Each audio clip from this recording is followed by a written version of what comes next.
I'm Jake Thomas, a.k.a. Matthew McGuire. And I'm Davida Williams, a.k.a. Claire Miller. You said it fancier, I guess. And welcome to Living Lizzie, a very McGuire podcast. It's an extremely McGuire. It is the McGuire podcast. Yeah. This episode is about episode 9. We're doing things out of order a little bit here. But this is episode 9, Election. One of my favorites. It's a great episode. It is. Okay, so basically the gist of it is Lizzie, Claire, and Tudgman are all running for class president. What could possibly go wrong? Except everything. Except everything. And meanwhile, Matt at home, he has an imaginary friend named Jasper, but it's all a ploy. Of course it is. Nothing is real with Matt. There's always a catch.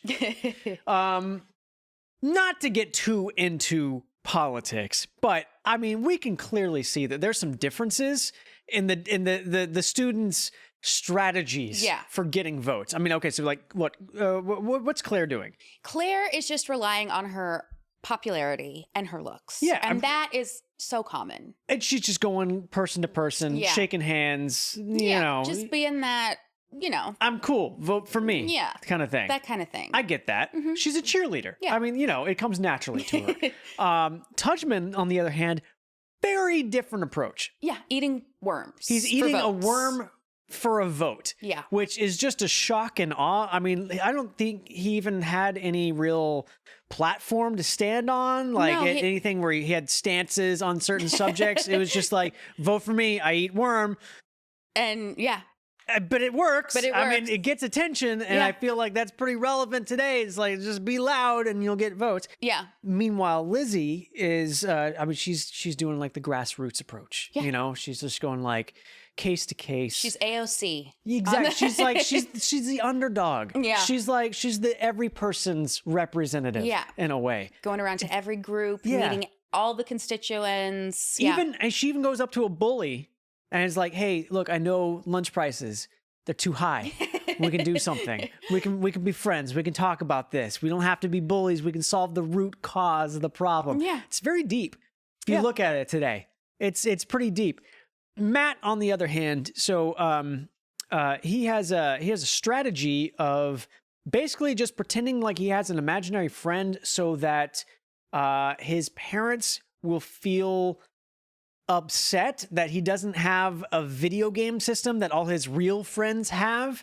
And so he has had to resort to playing with an imaginary friend. And then, you know, maybe, okay, well, we should get him some more toys and stuff.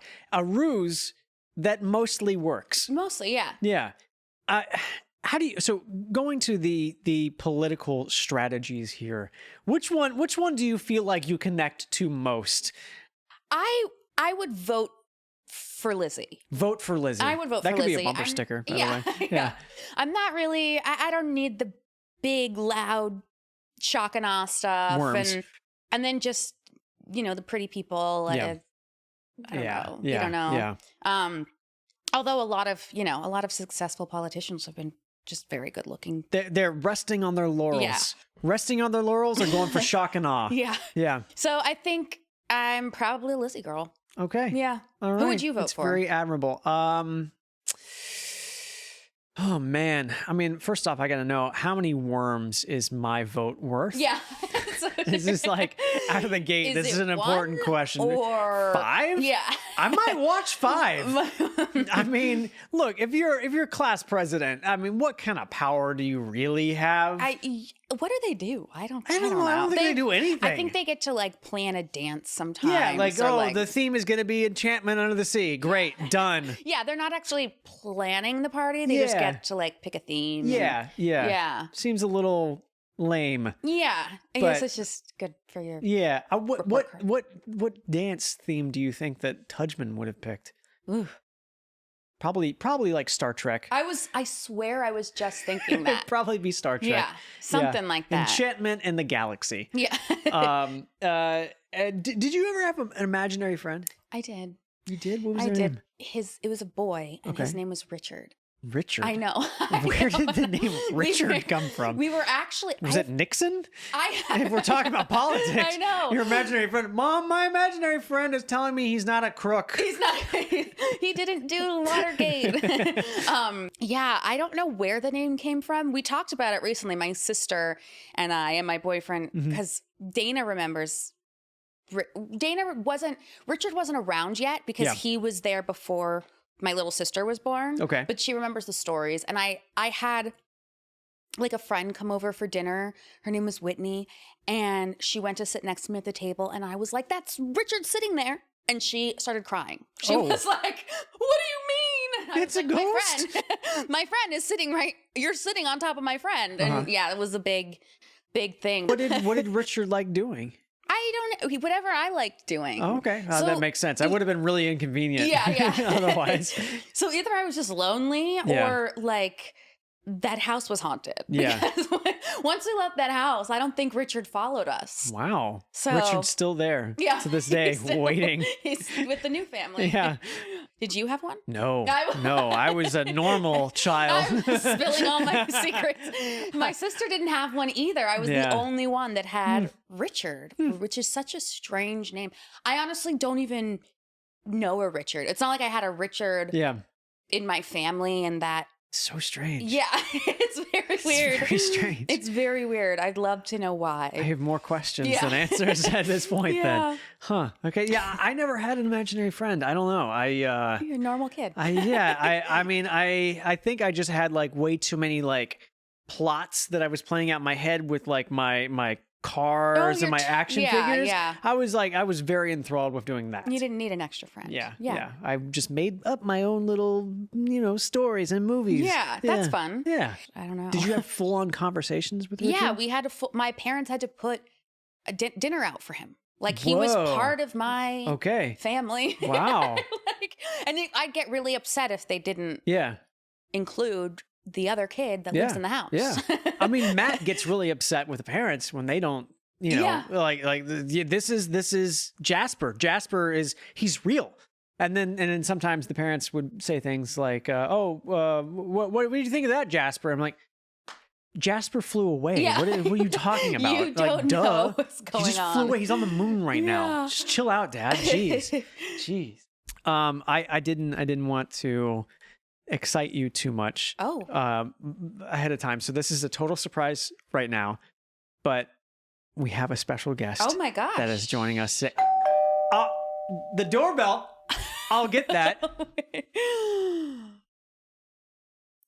Okay, everybody, please welcome. Oh, let me get the mic.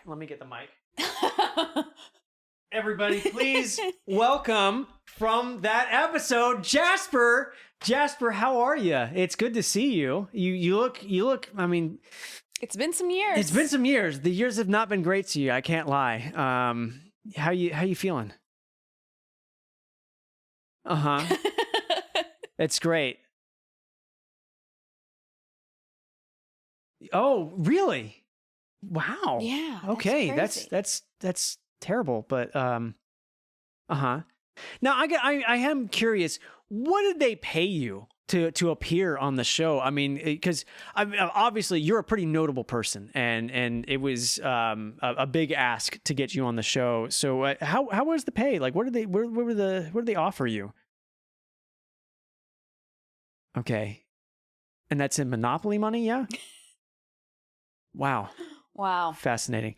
All right. Thank you so much, Jasper, for coming on today. From the bottom of our hearts. Really appreciate it. Thank you so much. I know you've got a long flight back to the moon. He doesn't have to catch the flight. He flies. He flies. So that's yeah, incredible. I get it. That's pretty impressive. All right. Well, good to see you. Okay. Say hi to Richard if you see him around. We got to talk about, there's a cutaway to Claire and her totally decked out locker. It glowed. I recently, I was trying to put a TikTok together of all of Claire's cute looks. Yeah. And I saw I'm standing in front of the locker, kind of smiling. Yeah. It glows purple and pink. And it's crazy. I think in high school, I just had a locker and I put my backpack and my books in it and nothing It's else. very underwhelming. Yeah, it was very boring. There was nothing cool in it. Yeah. So yeah. I think I had a locker for a short period of time in high school in Tennessee, and I think I maybe used it for, oh man, I want to say like a month, and then I never used it again. And then the following semester, like the janitor had to come find me in a class and be like, "Hey, we need to get into your locker. You're not assigned to that locker anymore, but your lock is still on it. You need to unlock it." And I'm like, I don't know the combination to that anymore. You're going to have to cut it off. It's a saw it. Yeah. That's crazy. Yeah. I didn't know you went to high school in Tennessee. I did. I went to high school in Tennessee for like 2 semesters. At this point, though, it's very strange because I already like technically graduated. Yeah, I had my GED, and we were at a point where we were going back and forth between LA and Los Angeles. And while I was in Tennessee, my parents didn't want me just hanging out at home. Yeah. They were like, yeah, let's just put them in school. So they put me in the high school there. Okay. That makes sense. I went to Farragut High School. So you're not like 16 sitting on the couch. Yeah, pretty much. Yeah. Although I will say every semester, because I was only there for 2 semesters, I basically chose classes that allowed me to spend as little time actually doing schoolwork as possible. The first class of the day was like driver's ed. Oh my God. And like you only got to drive the car like a couple times the semester. And the rest of the time you have to like volunteer or something at one of the like homeroom or something like that. Okay. My thing was I was bringing the attendance sheet from like one of the buildings to the other building. And then the rest of the time I just chilled in the teacher's lounge. Oh my God. So I would just sleep. I would just crazy. sleep. The first class of the day, I would sleep 90% of the time. I had photography for one of the classes. Oh, amazing. Which was, we got to use darkroom, which was great. But like the majority of the time we could just leave and take photos. So we just wandered around campus, just taking photos and hanging out. Then we had newspaper. I was the newspaper photographer. And then me and my friends, we were allowed to leave campus. We were allowed to like actually leave campus, go places to report on things. We never reported on anything. That's so we funny. just like left. And then like, I think I did have an English class and I actually had to go to that one. Oh. It was the last one of the day. Yeah. And then I got to go home. Yeah. It was a weird time. Yeah. Weird That's time. crazy. Yeah. I noticed that there was a hair in the gate. Oh my God. In a shot. At 5 minutes and 50 seconds, there is a hair at the bottom of the frame, hair in the gate. This is exactly what we were talking about. When you're shooting on film, what they would do, they would cut. All right, we're good on that. Let's check the gate. If the gate's good, we move on. They must have checked the gate and then missed. Not noticed it. And not noticed that there was a hair in the gate. This is what happens. And now, for all of eternity, there is a hair in that shot. Crazy. What's happening during that time? I don't know. They're just all having like conversations. Okay. I think you're there too. Oh. They're all like having conversations about stuff, and it's like it's kind of boring. But like to be honest, I just glazed over the point of the scene because all I could see was the hair. There's hair. I think this was my stomach flu episode. You had a stomach flu in this episode? Yeah. But I got it like in the middle of the night. Yeah. So I think my mom like tried to call production. I'm like, but what can you do? Yeah, there's nothing you can do. That's hard. Like, it started like I woke up in the middle of the night very sick. And then I was like, ooh, gotta be at work at 7 a.m. And then just kind of, hung around and not feeling well. How many times have like you had to be on set working and been like sick or just felt like total garbage? Quite a few times. Same. And it's like clear when you're watching TV now, I can be like, that girl's sick. Yeah. She had to work sick today. You can hear them all stuffed up and like, but I think now it's different. It has changed. Yeah. Like they will accommodate you even if it's not COVID or whatever. They'll accommodate you because they take health pretty serious now. Yeah, Instead, it's a like, big you deal. get a cold, we need to reschedule things. Yeah, like don't come. Yeah. But it did not used to be like that. No, they were like, you're throwing up? Okay. Yeah. You good in 5? You 5 more minutes? All right, 5-minute warning. Here we go. I remember a few times, like Lifetime movies and stuff too. There was one where we had to do pickups, and we were doing pickups of additional scenes. It was just me, with another actor in the scene. But they were picking up these scenes just for my stuff. And I told them like a day before, I'm like, hey guys, like I got a cold. Like I feel like garbage and I sound like garbage. Yeah.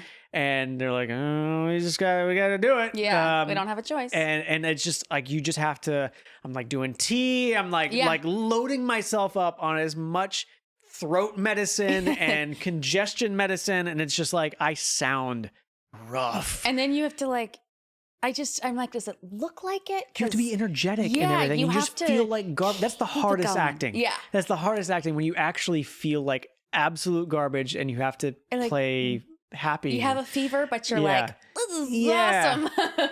Also, I would say hardest acting too is when you're doing exterior scenes where it is freezing. Okay, that is absolutely. Oh. And I'm a wimp when it comes to cold. Yeah. So even Vancouver, I was there in like May, and nobody tells you it's very cold. It's like, really cold there. Even May, it is freezing. Yeah. It's very difficult for me to be in the cold. Oh, it's hard acting. It really is hard acting to act warm. You know what's so funny is I did a movie one time, and I literally asked the director, because it was a night shoot, and it was 25 degrees, and I had to be like riding a bike, and I think I had like a jean jacket on, and I had to stop my bike and do like a emotional like crying thing. Yeah, and I was like, my face won't move. I was like, I'm so cold that I don't even like. The muscles are freezing up. It's like, I can't cry right now. Like, I'm nothing. too cold. Oh, wow. What'd they do? I mean, it eventually worked. But for a second, I was They were like, too bad? Yeah. I was like, I'm frozen. I can remember, especially back on the Lizzie days, on location on the really, really cold days. Looking back on this, I don't know why we did this, but do you remember how continuity photos were taken back in the day? They're just Polaroids. Yeah. We would just, hair and makeup, props, wardrobe, everyone had a Polaroid camera on them, and they would have these giant binders just filled with Polaroids. That's expensive. Super expensive. Yeah. Whereas now it's just everybody's doing their iPhones. On their iPhone, yeah. So easy. But we used to do Polaroids. So, and then after the Polaroid pack is done, you got the cartridge, right? And it's got a battery built into the cartridge. We used to take these empty cartridges, rip out the battery, and it's like, basically it's like a cell phone battery, pretty much. It's like a square that's like that big. It's like a pouch kind of thing. We would bend them in half, and they would heat up and be like, oh, these are nice little hand warmers. Oh no, that's dangerous. That's super dangerous. So, like that's like poison. They would that could explode and just burn us severely.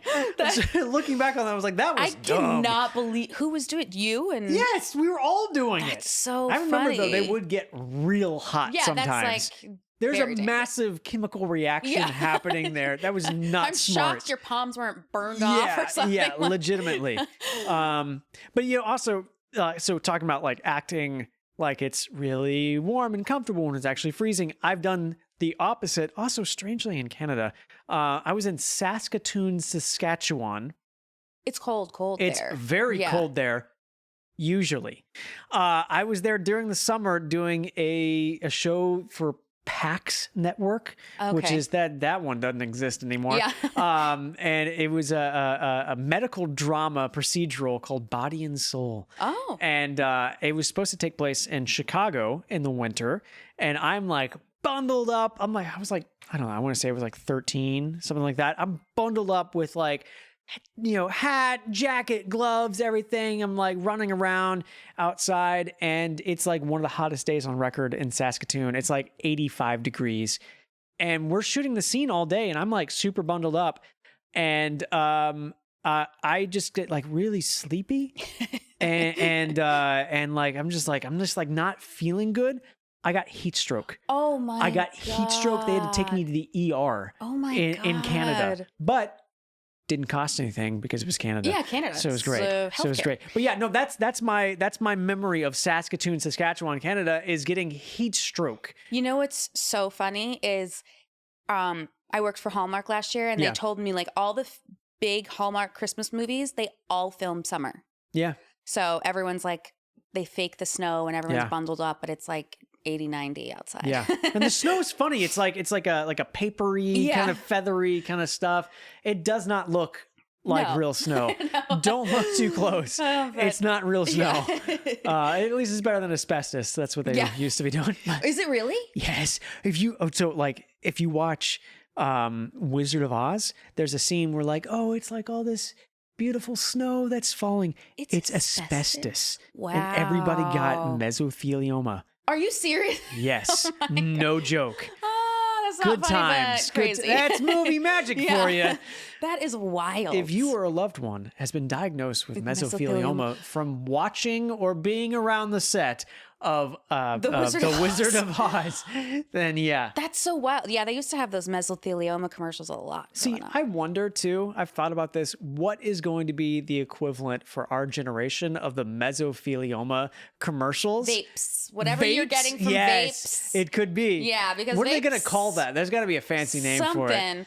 In like 10 years, everyone's going to have some weird lung thing. Yeah, yeah. It's going to be that, or it's going to be like, oh yeah, the Wi-Fi disease. Yeah, something. It's like, something. we didn't know that Wi-Fi. It was cooking our brains. It was cooking our brains and everything. But hey, at least my laptop doesn't have to be plugged in. Yeah. So, straight off. All right, so back to the show. So in this episode too, Lizzie, she's becoming a little bit of a diva. Yeah. Yeah, like Gordo is enabling it quite a bit and waiting on her hand and foot, but she's becoming a little bit of a diva. And do you feel like there's ever been any moment in your life that you've looked back on and been like, wow, I was becoming a little bit of a diva or something? I don't know. Because I know I have. You tell yours first while I'm thinking. I mean, man. Okay, so I can remember one time I got invited to like a really cool see, I told you I don't go to and have never gone to Hollywood parties because I've never been invited to them. I got invited to one time. It was a TikTok Halloween party.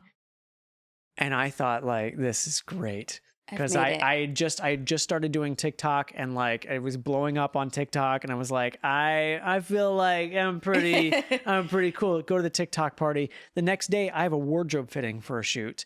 It's fine. I'll be fine. It's like a 10 or 9 or something like that. I get to the wardrobe fitting. I am so hungover and I'm like, oh, this sucks. I do the thing where it's like, oh, I've seen this so many times. I'll do it. Where I'm wearing the sunglasses inside.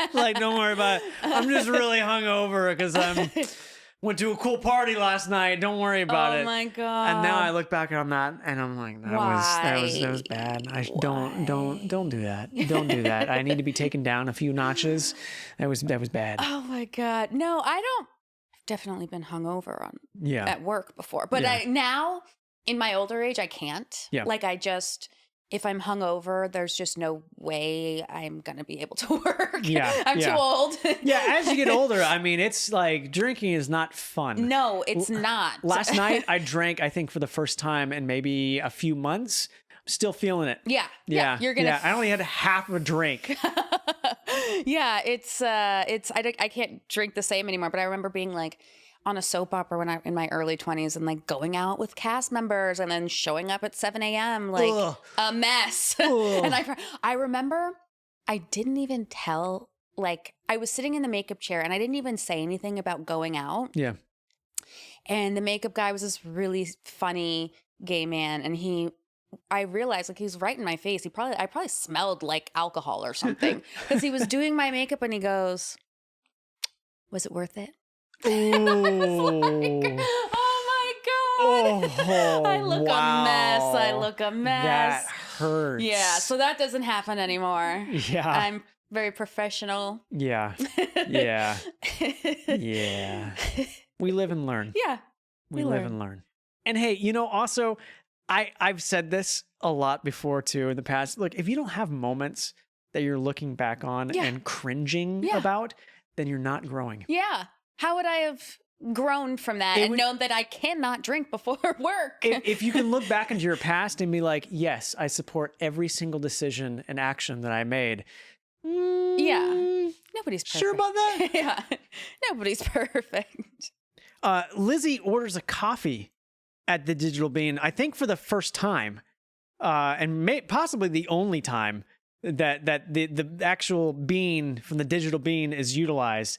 But there's a line that I think Miranda says, which is, how long have you been on the bean? Do you remember the first time that you were on the bean? I don't remember, but I just remember going from not liking it to loving it suddenly. I was probably like, I think I was like 18, 19. Yeah. Because I don't know if you remember this, but the Coffee Bean in Toluca Lake was like a big hangout for like teenagers. Again, I was not you cool. were younger.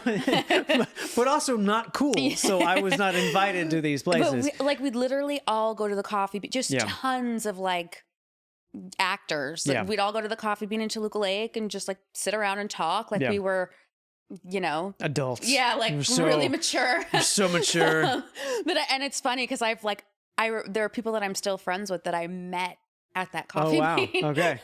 We'd all hang out there. So yeah, Coffee Bean was like at like 18 was when I started getting into the bean. I gotcha. Yeah. I gotcha. It's a slippery slope. Yeah, it is. And now every morning. Oh.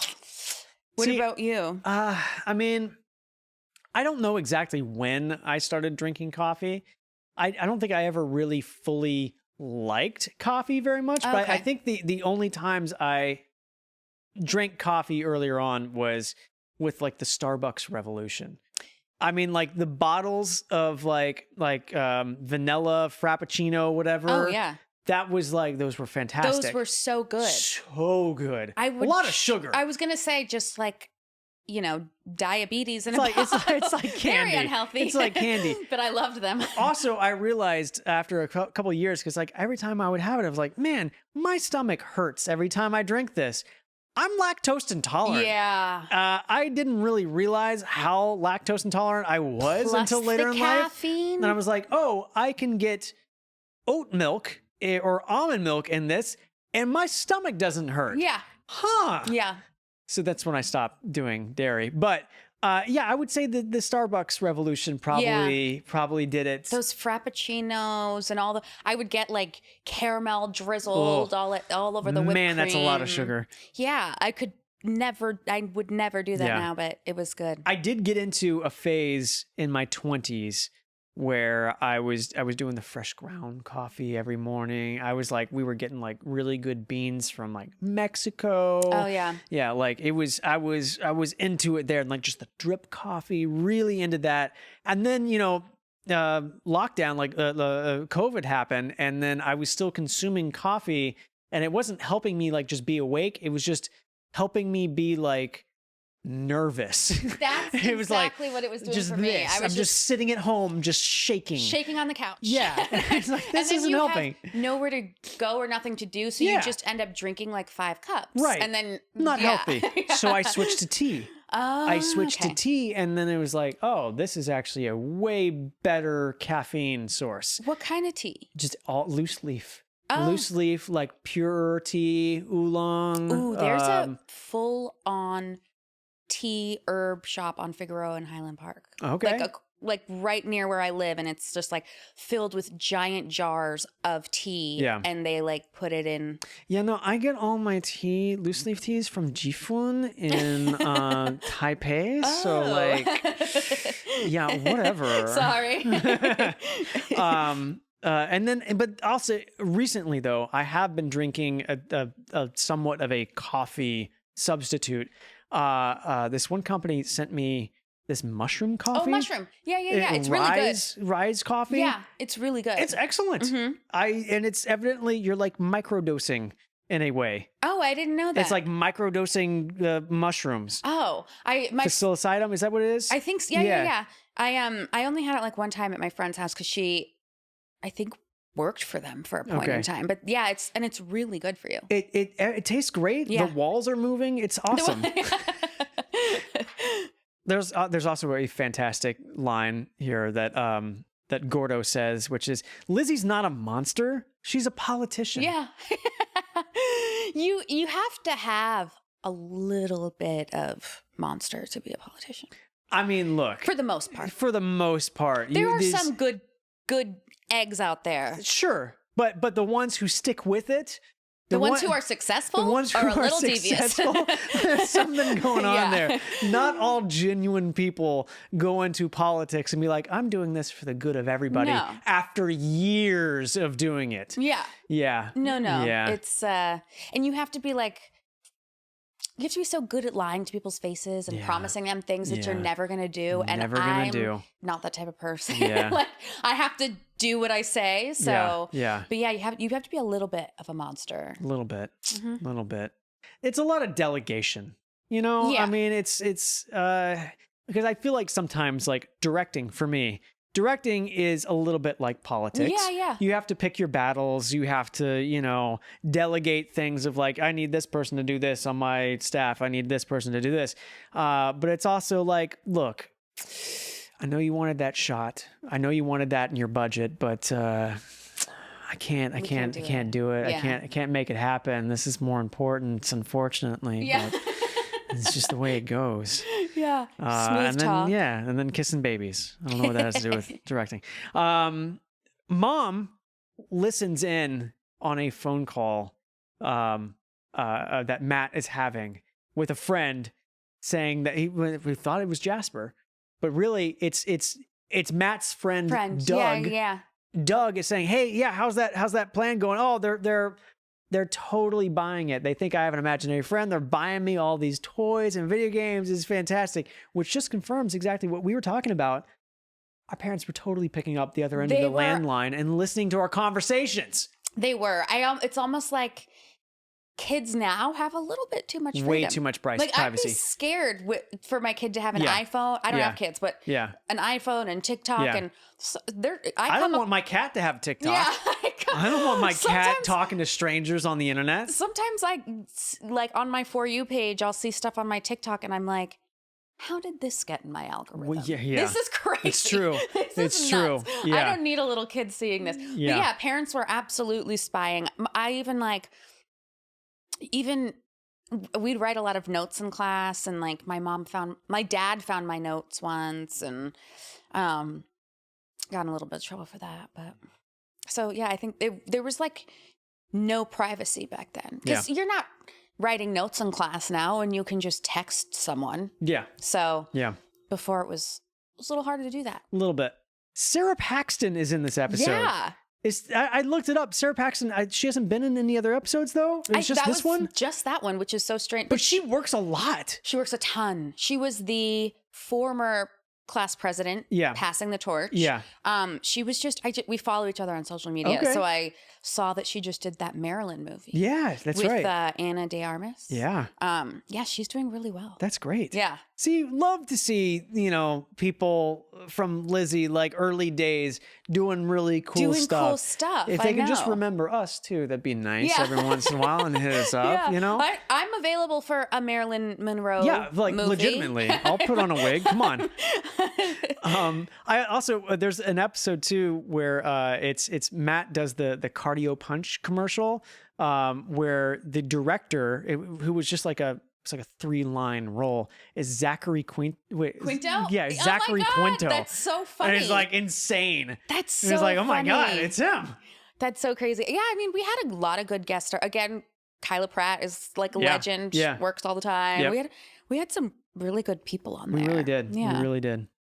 Matt's punishment after his parents find out that the imaginary friend is not real, he has to wash an imaginary donkey. Oh, yeah. Which he's not so happy about, and he ends up spraying everybody with the hose, which in turn turns into a huge soap and sponge and water fight. Yeah. So I did get messy. Oh, good. I got clean. Yeah. But I did get messy. We were wondering about that the other day, if I've ever gotten messy or not, but I did. Yeah. Evidently. So in the end on this episode, Larry Tudgman wins. Yeah. Which just goes to prove you don't have to know anything about politics To win. or to win anything. Just be loud. Yeah. Just be loud. This is That's the moral of the history. story. Yeah. I mean, fiction is not so far from the truth. Yeah. Isn't it funny Larry won against 2 women? Because we'll never have a female president. Wow. Wow. Of course For he was real. going to win. Of course the white male wins.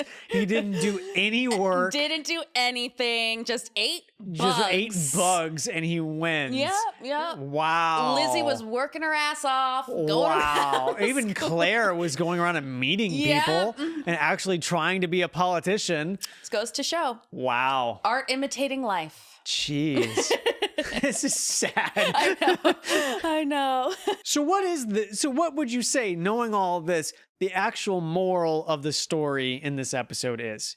I think the moral for Lizzie in this one is that it's always better to stay true to yourself. Yeah. You don't have to pretend to be anyone or try and fit in with anyone. Yeah. Just be yourself. And people will like that or they won't. But yeah. But at the end of the day, you'll be true to yourself and you'll be happy with yourself. Yeah. And you can sleep at night. Yeah. And not be a monster. Yeah. I think that was it's a good moral. Yeah. One thing I did notice is there is a moment where the parents told Matt, like, hey, maybe you should start hanging out with some real friends. Yeah. Like some real people. That's so mean. It is to a mean. kid. Stop hanging out with your friend. I know you like your friend. Stop hanging out with them. Hang out with some real friends.